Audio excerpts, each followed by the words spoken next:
Yung nakaw ba? Yung nakaw ba? Siya ba ang magbibigay ng pera sa ninakawan niya? O nga naman. Ang laking insulto sa atin yan. Ninakawan tayo, tapos isasauli namin yung pera ninakaw sa inyo? Alam mo, ano kayo, ano kami, tanga? sa kakapaulit-ulit natin itong audio niya, doon lang natin na-realize na may point siya. Kasi nung una, nung napakinggan niya ng mga senador, pati ng iba, parang, uy, napakapit daw sila, mapapabalikwas pa daw sila doon sa kanilang mga upuan. Pero uniform personnel, ang binabanggit niya kanina, tumaas sweldo, tumaas allowance, tapos sila still the same. And then itong incentive, kulang ng 5K. Why naman ganon? Hindi niyo sila favorite, Mr. President?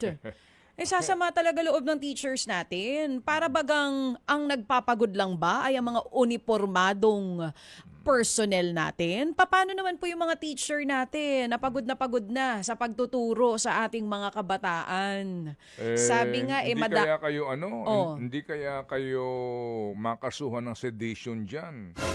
Kung kayo magpo-post sa inyong mga social media account na you're withdrawing support. Hindi pala kasi hindi naman sila uniformadong personnel, itong mga guro natin. Wala po yatang pera pambayad po sa kanila. Kasi kung may pera yan, binayaran na yan. Basically po, walang pera na naman. As a matter of fact nga po, bahagi doon sa na-veto ng presidente, yung pong alokasyon, alam niyo, unprogrammed ka na, kumbaga, hahanapan ka pa ng pera, hindi pa po naisama doon sa unprogrammed. Talaga naman, ha? May paramdam daw. Ang salita Sino? nga na ginamit ay may feelers daw. Feelers. Oo, yun ang sinasabi ni DILG Secretary John Vic Remulla. #feelers. Nagbigay ng feelers. Oo. Ano daw ba itong feelers na ito? Iba kasi sa mga babae na gusto magpabata ang feelers. Nilalagay yan sa mukha nila. Nilalagay Oo. sa... Hindi ko alam kung paano. Nilalagay sa labi. Hindi.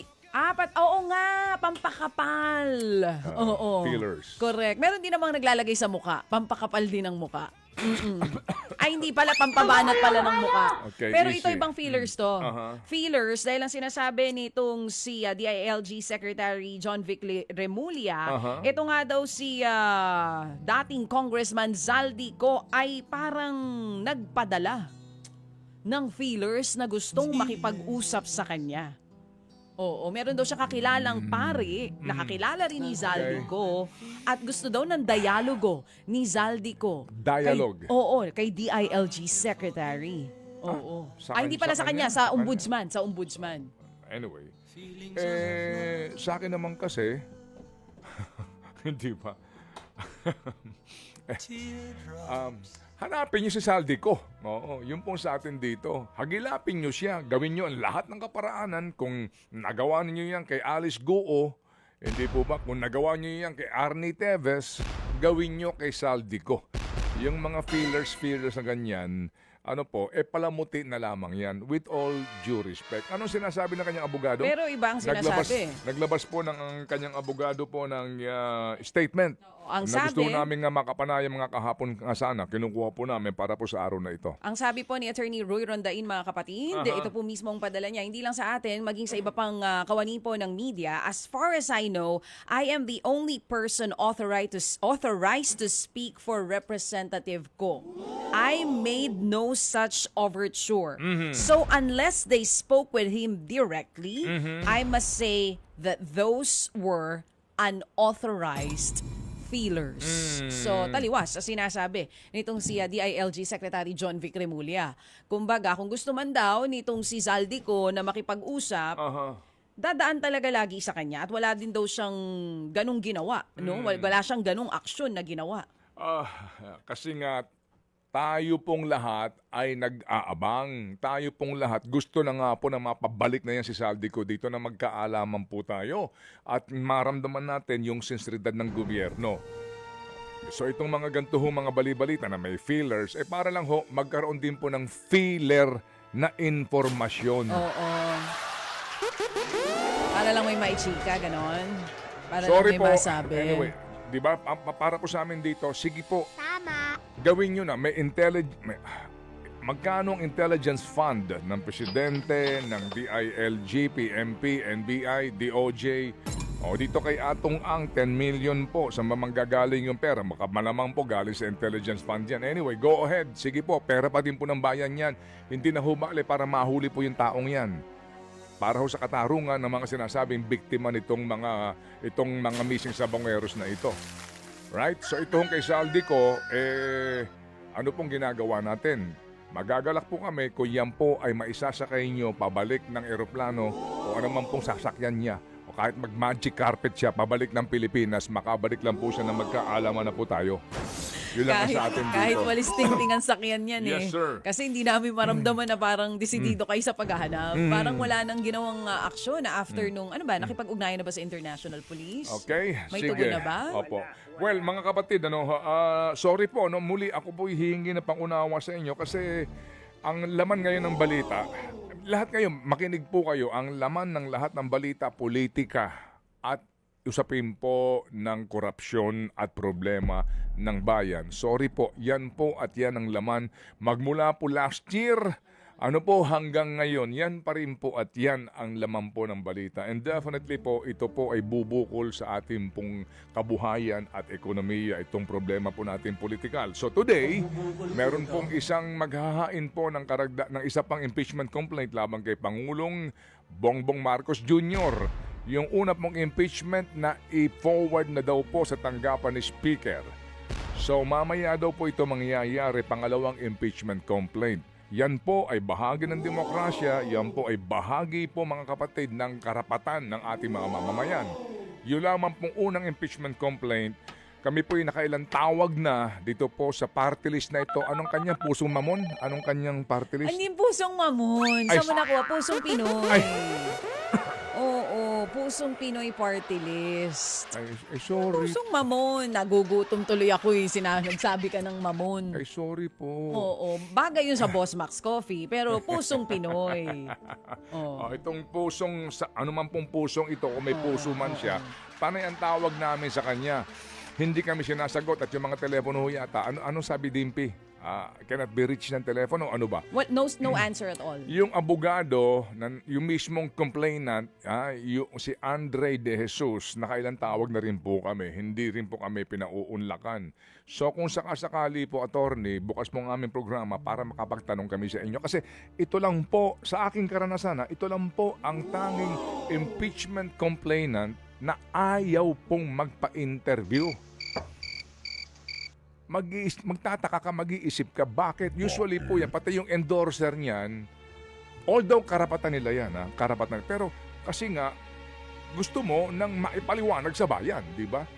Kasi itong pangalawang impeachment complaint, sigurado ako papayag ang mga yan. Itong grupo ng mga kabayan. Kasi gusto nila, malawak ang informasyon para maunawaan ano ba itong mga grounds nila sa impeachment. Ano ba ang humikayat sa kanila? Ano ba ang nagbigay sa kanila ng lakas na loob na ihain ito? So definitely, gisingin mo yan, magpapa-interview yan. Kasi nga, bukas, transparent.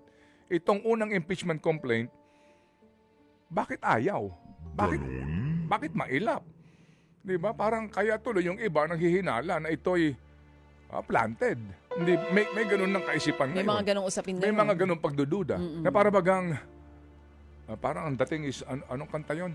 Please impeach me, don't let me go. Ay, wala namang kantang ganyan. Please For release me yun. Ha? Don't love you. Please release me ang title nun. Hindi please impeach me. Iba yata yung napakinggan mo. Please Anong impeach version me. yan? Oo. Na tila baga planted, na para bang ang gusto lang nung naghain ay maproteksyonan talaga Sa loob dun ng sa isang 1 taon. year. Oo, Right? no? Kasi may ban yan di ba? So Please ngayon, ang tanong, sila ba'y walang sagot? impeach me, let me stay. Hindi! Ladies and gentlemen, Mr. Ted Filon. Right, love you,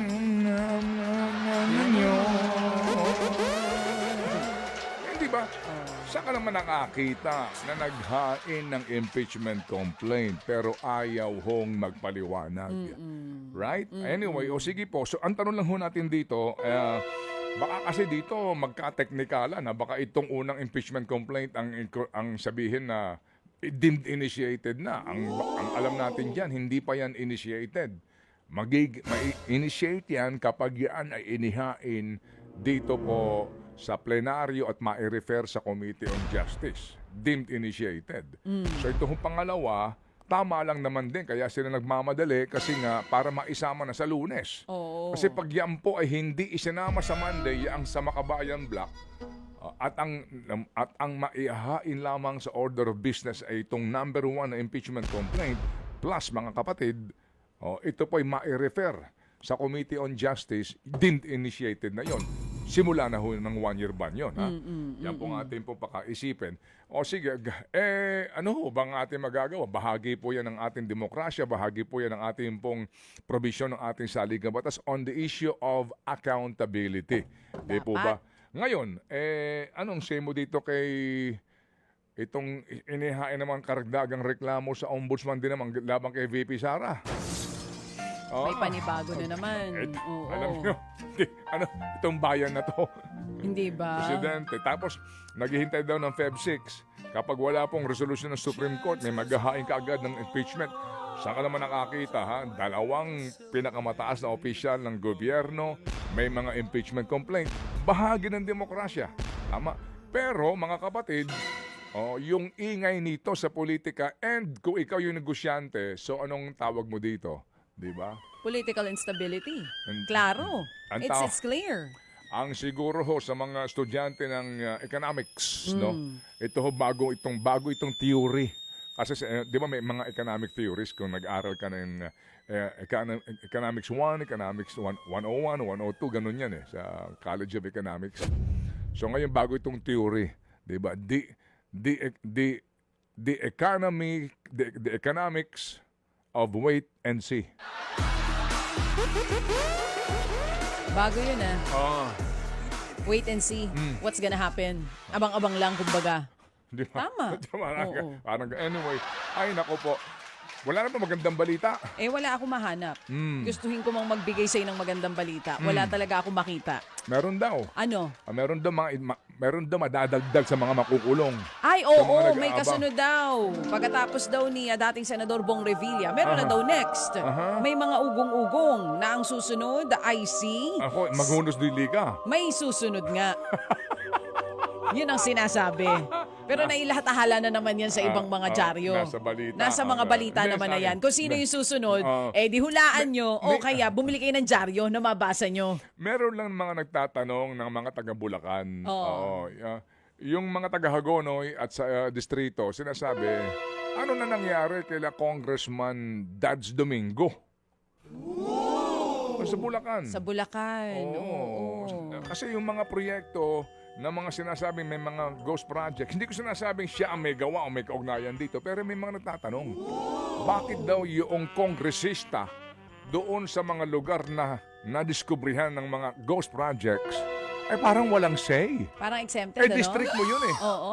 Parang oo nga. tahimik. Oo, exempted para siyang nasa ilalim ng baha. Oo.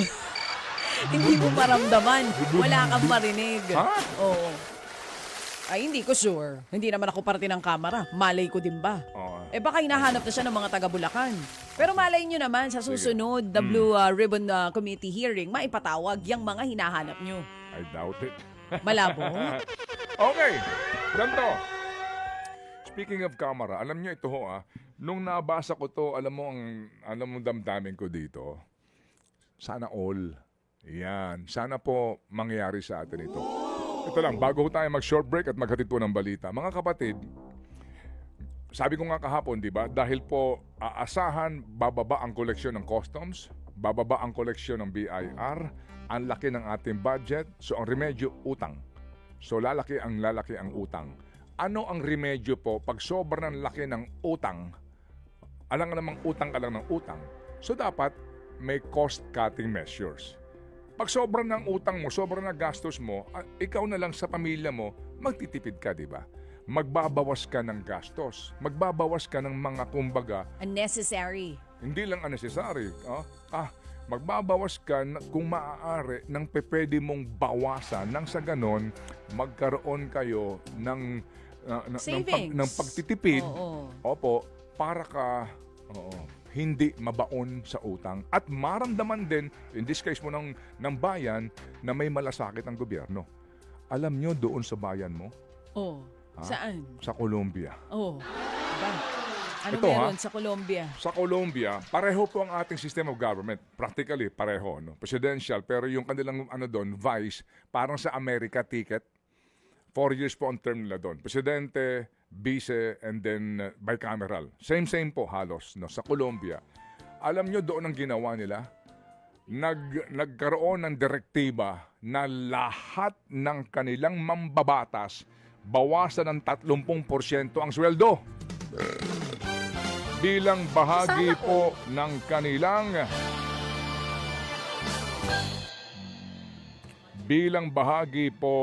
kanila pong austerity measure.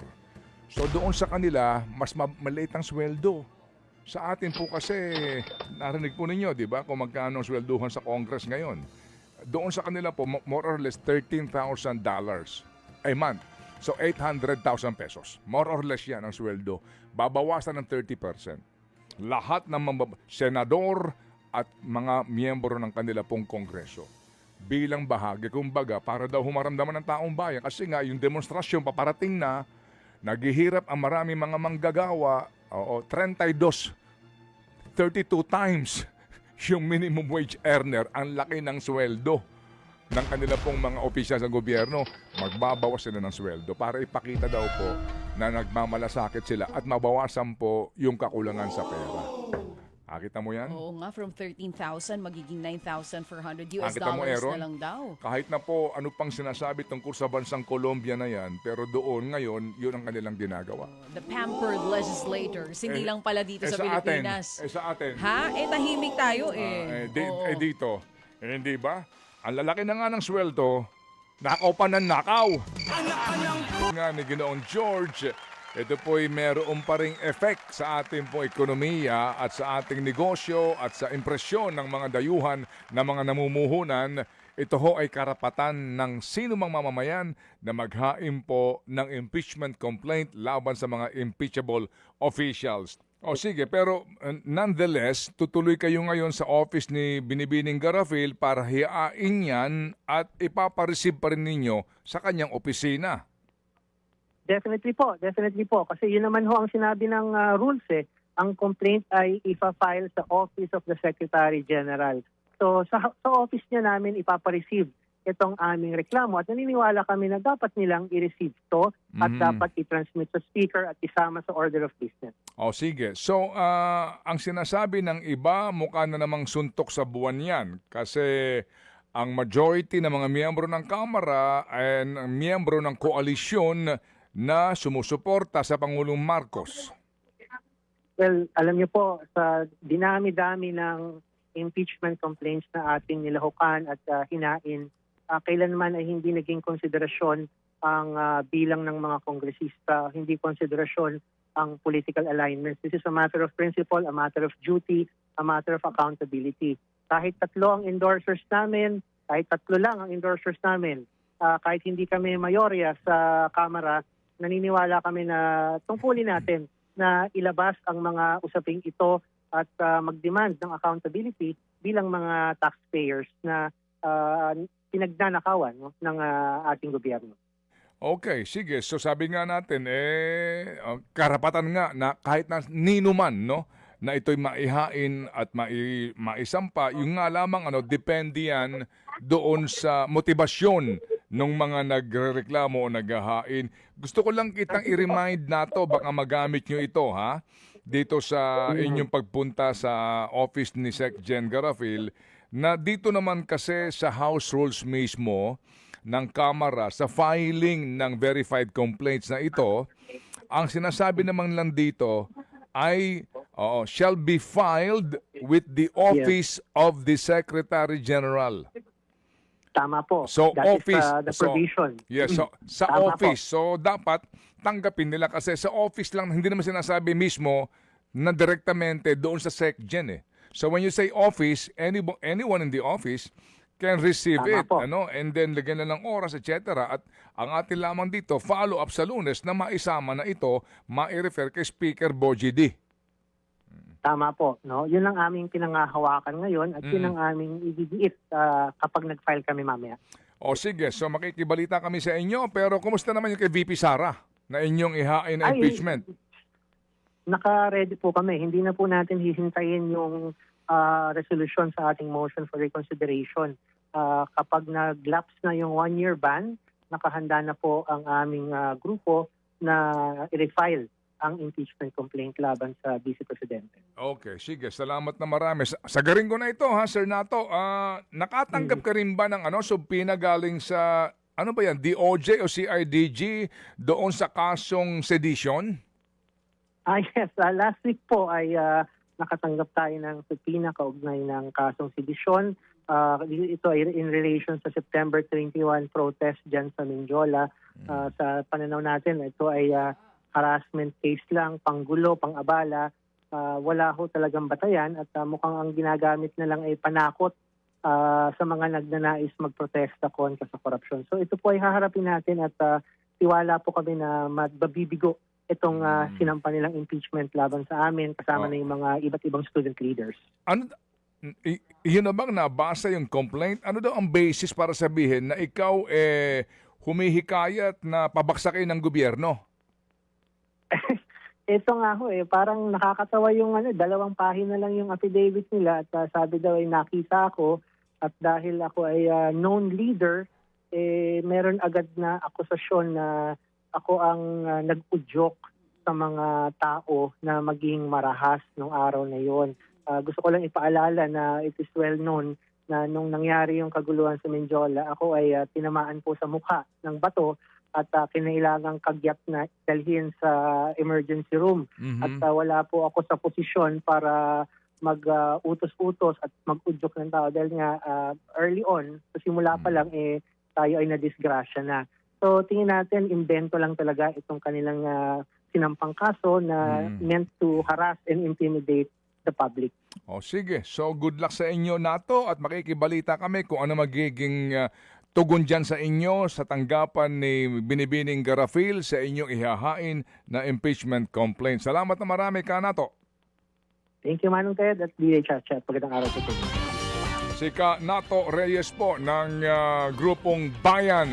Ikalawa pong impeachment complaint at muli kami po'y nakailang tawag na dito po kay Attorney Andre De Jesus at maging doon po sa endorser na Pusong Mamon Party List. Pusong Pinoy. Ano bang Pusong Mamon? Pusong Pinoy. Malay mo bukas sumagot na.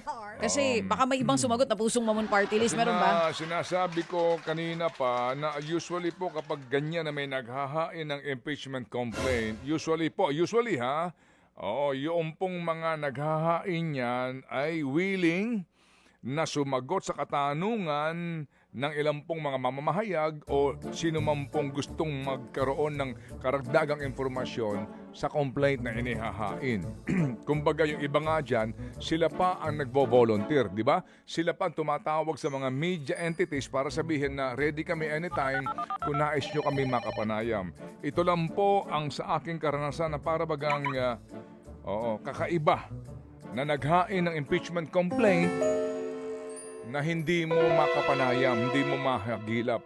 Na para bagang, ewan ko lang, baka lang nataon po na very busy po sila. Pero nakailan na po kaming mensahe sa kanila. Hindi po sumasagot at mukhang mailap. Kaya tuloy yung iba, nagdududa. Na para bagang in-house impeachment. May ganun ba yun? May ganun ba? In-house impeachment? Ano yun? Nasa mid tuloy ako. Grabe yung in-house impeachment. Oo. Paano yun? Explain further. What is that, Mr. Chair? What is that, Your Honor? Alam mo, ano yan bigla ko lang naisip yan, in-house impeachment. Para meron ka ding union. Di ba? Diyan sa Kamara. Meron diyang minority, may in-house din. Parang ganon. Hindi naman lahat, no? Ito, para may in-house impeachment. Kaya nga, para tuloy na alala ko nga yung kanta ni Engelbert. Right? Siya ba kumanta nun? Si Engelbert ba? Engelbert what? Humperdinck. Anong kanta? Please impeach me, don't let me go. For I want to stay here in A little more. Please impeach me, never let me go. Bago na pala. Nabago na po pala yung version. Never let me Never let me go, baby. For I wanna stay here a little more. Hoy! Kayo Okay. naman, baka naman busy lang, kaya ayaw pumayag.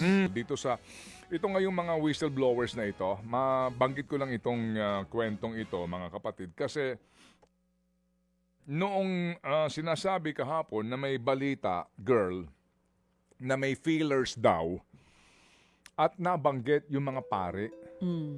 Oo nga, pinadaan daw sa pare. Pero kaibigan ng hindi ko alam kung ilang layer, no, yung pinagdaan ng informasyon. Although, kasi nga po ang atin dito is gawin nyo na po ang lahat na magagawa po ninyo sa gitna po ng kapangyarihan po at laki ng inyong intelligence fund para po mapauwi si Saldico. Kasi hanggat yan po ay nandidiyan sa labas, hanggat yan pong starring na yan ay hindi umuwi dito, may pati si Gilon George Barcelona sinasabi niya, nasa abroad pa eh. Kakakansela lang daw ng Yes. passport. Yun ang Ay, binabanggit ngayon niya. lang kinasila ang passport, etc. Oo. Kasi tayong lahat, inaabangan po itong taong ito. At meron kasi siyang ganun din po, no? Chop-chop na paglalahad ng informasyon. Hindi ko alam kung dyan ba humugot ng inspirasyon tong isa na nagcha-chop-chop di ba? Nang chop-chop ng kanyang informasyon. Tuloy ngayon, wala naniniwala sa kanya. Oh, mahirap yung gano'n. Oo. Oo. Naalala ho ninyo by episode 1, May episode 2. Tapos Anyway. napagod na yung tao. Anyway. Oo. Opo. Ang sinasabi po, idadaan daw sa pare. Ako, nabuhayan ako ng loob doon sa punto ng, talaga po. Kasi, mga kapatid, hindi naman po sa anuman, pero nung pinakikinggan ko, yung kwento nitong si Yusek Roberto Bernardo, doon sa tinanong siya tungkol sa bakit ba napasok sa eksena itong si General Nicolas Torre na ngayon po ay nagsasabi na hindi ko pinipirmahan yung aking retirement, yung kanyang optional retirement, another controversy yon. Di ba't natanong siya, ba't ba pumasok sa eksena si General Torre? Na hindi na po Chief PMP daw at that time. At di na rin po si IDG Chief, kasi nga floating siya. At ikinuwento nga niya yung encounter na iyon. Ang sinasabi nitong si Roberto Bernardo, doon ako nakapag-isip-isip din. Ano sinabi niya? Kasi po, naandoon po ako at nakipagpulong po ako kasama ko po ang aking mga anak sa aking pong spiritual advisor. Yan ang napakalaking bagay. Sorry po, magpapasintabi lang po tayo sa inyo po mga paniniwala o sa ating pong kinabibilangan po na anuman pong sekta. Kasi yung sinasabi niya is pare na kanyang spiritual advisor. So, ang akin lang naman, kasi hindi nga niya binabanggit yung pangalan ng pare, di ba? So, siya ay pumunta doon at humingi siya ng guidance. Humingi siya ng payo. Ang aking presumption dito, gaya po noong, kasi nga kaninang umaga gusto kong makontak si Jun Losada para nga sana makapanayan po at mahingian po ng kanyang personal experience.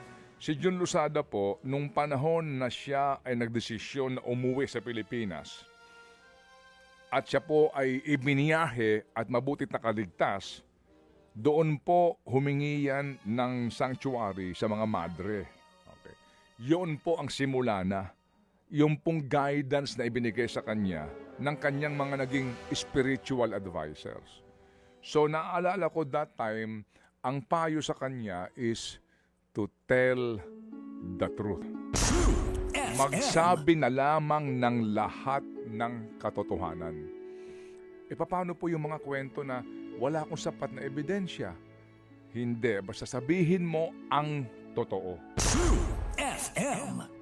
So siguro nga po dito si Roberto Bernardo, nung napayuhan ng kanyang spiritual advisor, sinabihan din siya na sabihin mo ang totoo. Speak truth to power. Ika nga po, mga kapatid, hindi po ba?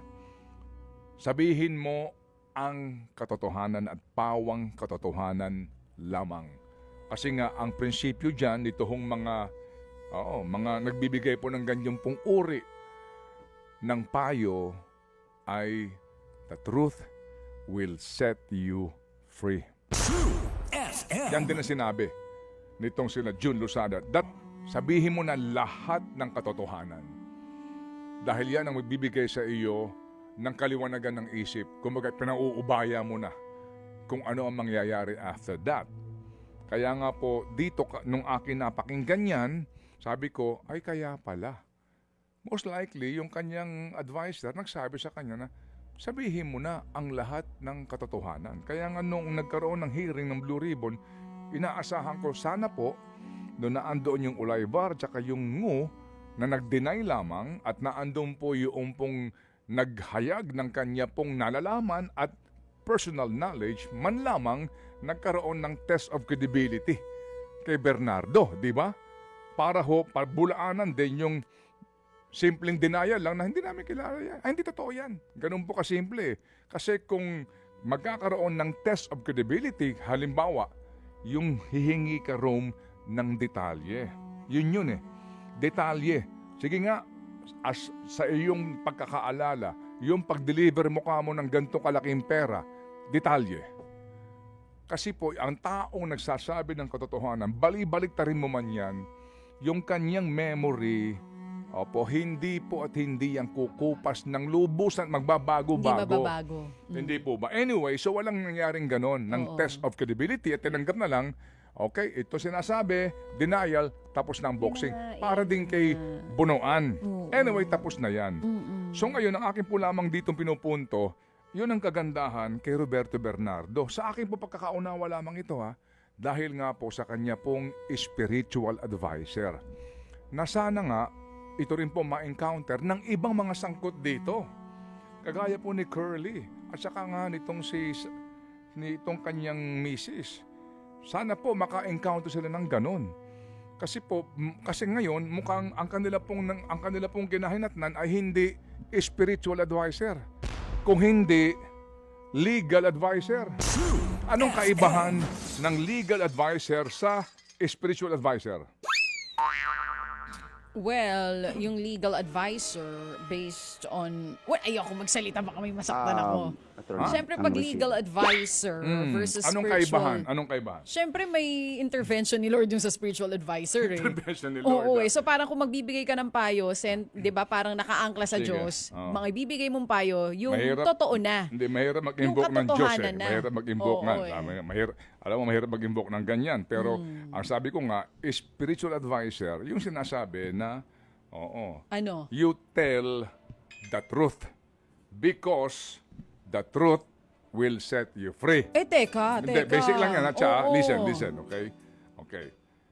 Si legal advisor. Spiritual advisor, you tell the truth Oh. because the truth will set you free.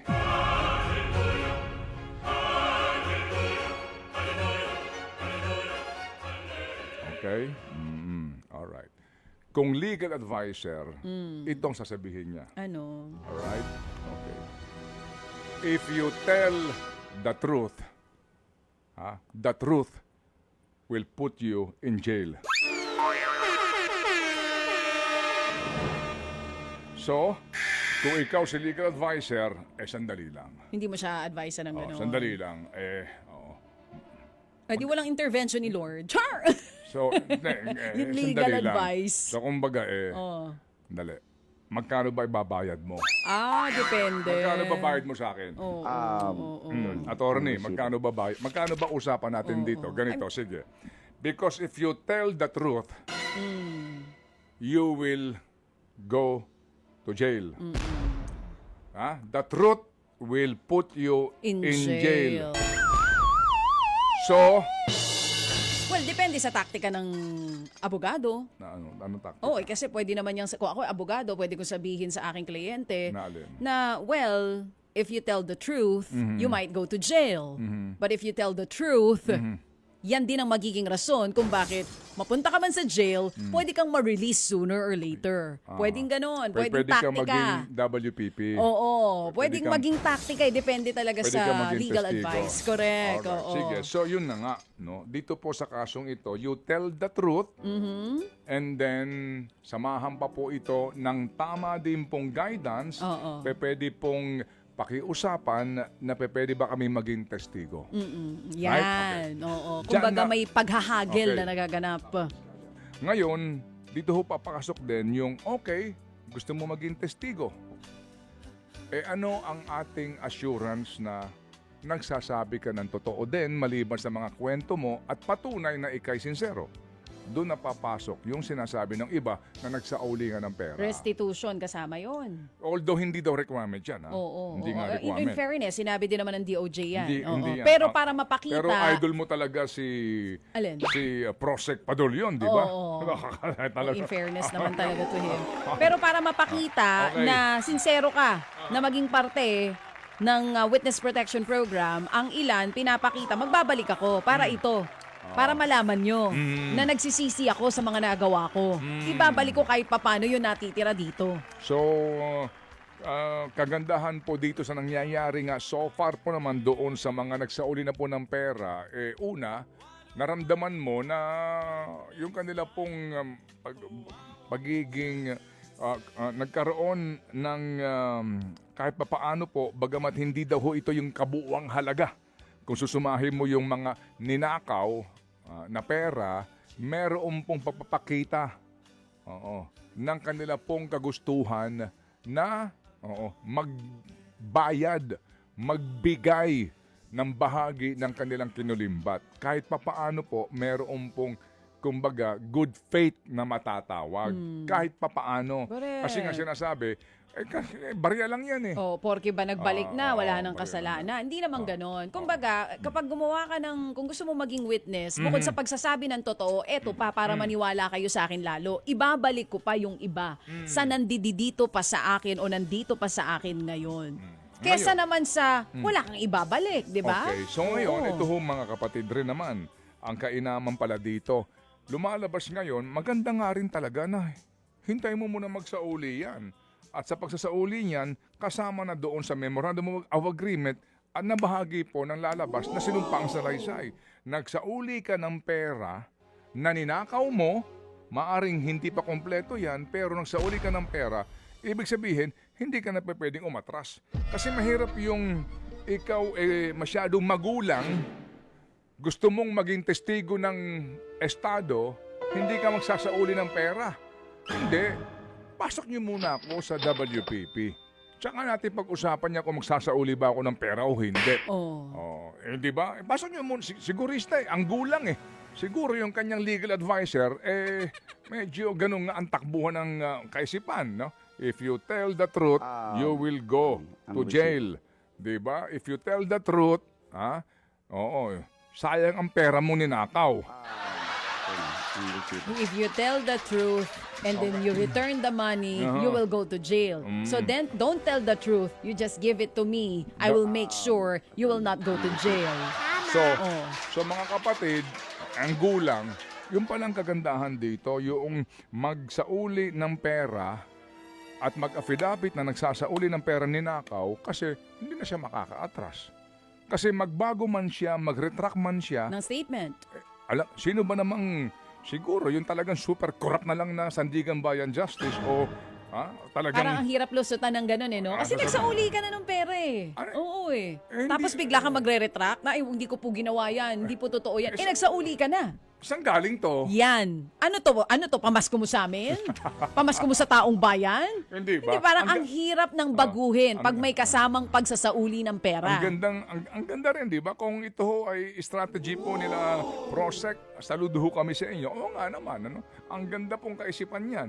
Paano ka aatras? Nagsoli ka na ng pera hundreds of millions pa. Kumbaga, no turning back. Ito No hong si turning back. Bernardo, ito si Bernardo po, mga 1B daw po ang sinasabi na ibabalik. Although meron siya na ibalik, hindi pa po ito, maliit na halaga po lamang ito. Kaya nga tuloy, oo, ito ho si Curly, nung hearing, balikan lang natin yung kanya sinasabi. Kung bakit daw po naman, ano ang logic niya? Ano ho ang talino niya kung bakit niya ayaw po mag-restitute, ayaw magsauli ng pera na kanilang kinulimbat. Para sa akin po, parang kami po ang nanakawan. Parang ibig sabihin, parang modern day na pagnanakaw, ibig sabihin yung nakaw ba? Siya pa ang magbibigay ng pera dun sa ninakawan niya, parang ganun po. So parang kami po yung ninakawan. Oh, hindi nga, di ba? Yung sabi niya. Parang modern day. Parang kami na po yun. pagnanakaw. Kasi ho, pag, ang pinanggagalingan nito, yung debate ng kailangan ba nilang magsauli muna ng perang ninakaw nila. Bago sila i-admit sa WPP. Bago sila ipasok. Oo. So sinasabi niya, parang kami ninakawan. Parang Parang modern day na pagnanakaw. pagnanakaw. Naika niya ulit, pakinggan natin. Para sa akin po, parang kami po ang nanakawan. Parang ibig sabihin, parang modern day na pagnanakaw, ibig sabihin yung nakaw ba? Siya pa ang magbibigay ng pera dun sa ninakawan niya, parang ganun po. Okay, nakita mo, klaro yan ha. Yung nakaw ba? Yung nakaw ba? Siya ba ang magbibigay ng pera sa ninakawan niya? O nga naman. Ang laking insulto sa atin yan. Ninakawan tayo, tapos isasauli namin yung pera ninakaw sa inyo? Alam mo, ano kayo, ano kami, tanga? sa kakapaulit-ulit natin itong audio niya, doon lang natin na-realize na may point siya. Kasi nung una, nung napakinggan niya ng mga senador, pati ng iba, parang, uy, napakapit daw sila, mapapabalikwas pa daw sila doon sa kanilang mga Pero upuan. Pero, kung iintindihin yung mabuti, may point. Dahil ang sabi, ano ulit? Oh, pakinggan natin Pakinggan na nyo. lang. Oh. Malalaman nyo kung anong ibig niyang sabihin sa kanya pong mga nasabi sa Blue Ribbon Committee hearing. Narito, pakinggan muli. Curly, pasok. Para sa akin po, parang kami po ang nanakawan. Parang ibig sabihin, parang modern day na pagnanakaw, ibig sabihin yung nakaw ba? Siya pa ang magbibigay ng pera dun sa ninakawan niya, parang ganun po. Kita mo? Okay, ganito ha. Simplify natin. Ninakawan kita. Oo. Ninakawan kita. Ninakawan mo ko. Ninakawan kita. Tapos yung ninakaw ko sa'yo, Ibabalik mo sa akin. babalik ko sa'yo? Oo. Medyo ganun. Oo. Yun, o mahina lang tayo umintindi. Ano ba? Baka mahina tayo umintindi doon sa sinasabi niya. Ha? Oo. Ninakawan mo ko, tapos ibabalik mo sa akin yung ninakaw mo? So pagbalik mo sa akin na ninakaw mo, mabait ka na? At magte-thank you ba ako sa'yo? Ha? Na para bang ikaw pa ang biktima? Eh ikaw nga ang magnanakaw, Ted Filon. Ninakawan mo ko eh. Bakit mo nga naman ibabalik sa akin ang ninakaw mo? Diba? Naintindihan na natin ngayon, ano? Wow. Bilib ako sa advisor nito, sa legal advisor nito. Baka on his own yun. Ha? On his own. Ba, ewan ko lang. Bilib ako sa... Parang ano nito. bago niya yata nasabi yun. Bilib ako sa legal advisor nito. Hindi, ako feeling Silang ko on dalawa his dapat own. magsama sa loob. Under the Philippine Chamber of Commerce and Industry, yang usapin po ng korupsyon na yan. Mga kapatid, para po yan, sabi nga, pwede bang ang mga negosyante po ay hayaan na magnegosyo in peace? Sa totoo lang, hanggang ngayon yung anecdotal na mga reports nandidiyan pa rin. Nagsisimula nga sa LGUs, baby girl, di po ba? Sinabi mo Yes, pa. hanggang dito po, yung dalawang agency na yan, doon sa mga import-dependent, alam na po nila yan. Sabi nga, kapag moderate lang, okay na.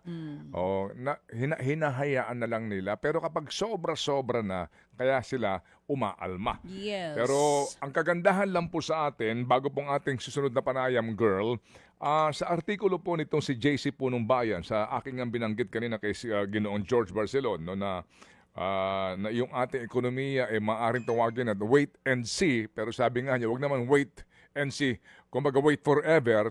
Itong kanyang binabanggit dito, bakit tayo hindi daw nagagaya, hindi naman sa itong ating panalangin, sa mga bansa na nagkaroon po ng revolusyon. Hindi ba yung, as we all know, nagkaroon dyan sa Nepal, di ba? Yung massive na Gen Z protest. Sa Indonesia, sa Madagascar and other countries, sa kanyang artikulo sinasabi niya, kasi po, so far, awa ng Panginoon po, gabay siguro po sa atin, wala pa pong danger na ang ating ekonomiya ay mag-collapse. Massive. Kumbaga ho, na mag-collapse ito, notwithstanding the massive corruption. Ang sinasabi niya kasi kahit na po papaano, manage pa rin yung ating pong balance of payment. Hindi kagaya ng mga bansang ito na nag-collapse na po, hindi na manage po yung sobra ng kahirapan kaya ang mga tao nagrevolusyon. Sa atin po, hindi pa po naman ganon.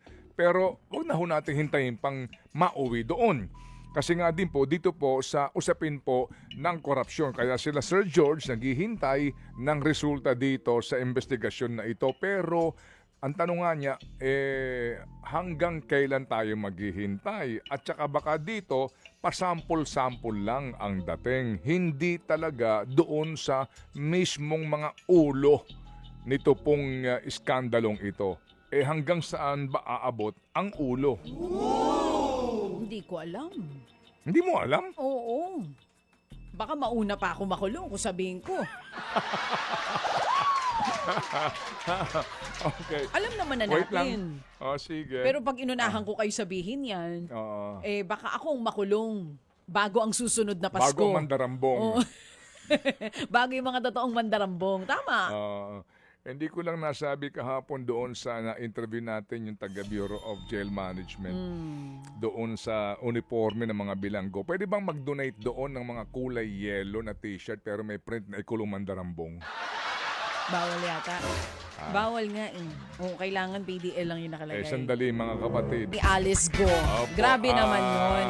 Ano ba naman yung... 50,000 Ano ba ang naman yung... kanilang demand na maging entry level. Oo, kasi nga, yun ang sinasabi nila. Opo. Yung uniform personnel, ang binabanggit niya kanina, tumaas sweldo, tumaas allowance, tapos sila still the same. And then itong incentive, kulang ng 5K.